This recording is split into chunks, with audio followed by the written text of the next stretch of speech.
This is District Wire. Metro security amps up. Starting today, you can expect random bag inspections on the Metro. We've got a full report straight ahead.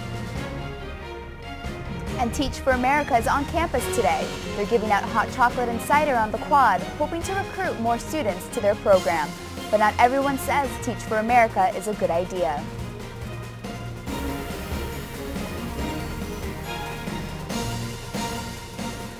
Good evening, I'm Dan Aspen. And I'm Alessandra Torres. Let's go to today's top story. Teach for America is in full recruiting mode at American University, from information sessions and Facebook groups to today's giveaways on the quad. Casey Jenkins has the story.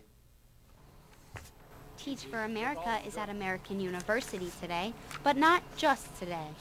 The program's presence has increased this semester in general due to lack of applications from AU students.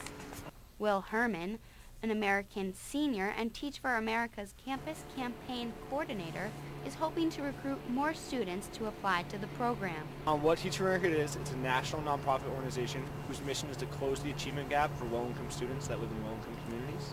So what Teach for America does is it recruits college seniors. Applications doubled from last year for the first deadline.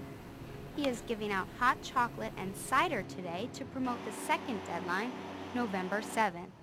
There are 4 throughout the year. In Washington, D.C., Teach for America plays a prominent role. See that in 10% of all D.C. principals are actually Teach for America alumni. Some critics feel that Teach for America does not adequately prepare members to be teachers because education students study teaching for at least 4 years, and the Teach for America program only has a 6-week training period before teaching begins. Casey Jenkins, American Observer News. American University is back to normal after a bomb scare Saturday. A suspicious briefcase was found in the parking lot of the American University's gym, where a highly anticipated discussion with the past White House press secretaries was to take place. The D.C. bomb squad detonated the briefcase after the X-ray scan showed wires in it, only to find that it was not a bomb after all. The owner later returned, saying he left his case on top of his car and it fell off when he drove away. Metro riders may have to open their bags to security guards. Metro officials announced today that passengers' backpacks and packages may be subject to an inspection of their items. This safety measure was taken because of increased theft and robberies in the transit system. Daily Metro rider Jake Kamita says even though bag checking may take extra time, safety should still come first. It's nice to have added safety in public transportation. But at the same time, convenience, the Metro is very convenient, and when you're trying to rush somewhere and all of a sudden you get called over for a bag check, I don't think people are going to like that, but I'm willing to wait a few more minutes to make sure that my Metro ride is a little safer. The Metro carries over 1 million passengers each day, making it the second busiest subway system in the nation. New York's subway system is the busiest.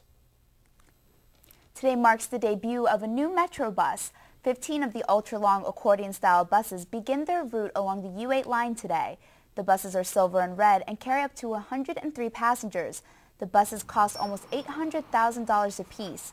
They feature vandal-resistant seats, security cameras, and hand-hold straps for standing passengers. Metro plans to put the buses in wider circulation by the end of the year. As the run for the White House enters its last week, both Obama and McCain are focusing on battleground states. In Virginia, a new Washington Post poll shows Obama in the lead. Outside the margin of error, voters favor Obama to McCain by 8%. Obama solidified the Democratic base in Virginia. He was almost universally supported from African Americans and self-identified Democrats. His support from white voters is increasing. A Democratic nominee has not carried the state since 1964. The D.C. Board of Elections and Ethics slipped up again. 126 voters were mailed incorrect absentee ballots. The mess-up casts more doubt on whether the election board is ready for November 4th, which is expected to draw a record number of voters. On Sunday, the Metropolitan Police Department held its first annual 5K race to raise money for a new National Law Enforcement Museum. First annual National Law Enforcement Memorial 5K race took off without a hitch. Hundreds of people from the D.C. area gathered to pay tribute to law enforcement officers who have fallen in the line of duty. People came from across the country, from as far as Florida and California, to take part in the 9 a.m. Sunday morning run. The event was held at the National Law Enforcement Memorial in D.C. D.C. Police Chief Kathy Lanier was at the event to show her support. I think a lot of people, when we talk about the sacrifice that officers make, anybody that's in public safety and service to the country, we take it for granted until something like this comes up, and it really makes people think that if there's anything worth getting up on a Sunday morning for and coming out for a run, this is it. The cold weather wasn't enough to deter people of all ages from coming out and supporting the cause. For Ray DeFries, the race is more than just a 5K. It's an opportunity to share his patriotic enthusiasm with those around him. I started carrying it right after 9/11, and I've just carried it in all the events I've done since then. I've probably done a couple hundred events with it since 9/11, and it's just a good thing to do.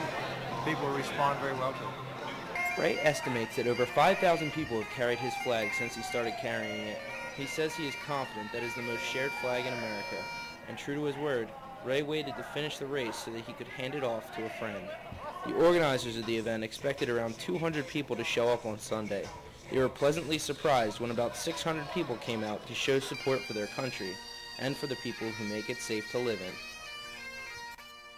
Coming up next on District Wire, relief at the pump. As the temperature drops, so does the price of oil. Gas prices are falling, but will they remain low? And how will the struggling economy affect Halloween shoppers? Find out after the break.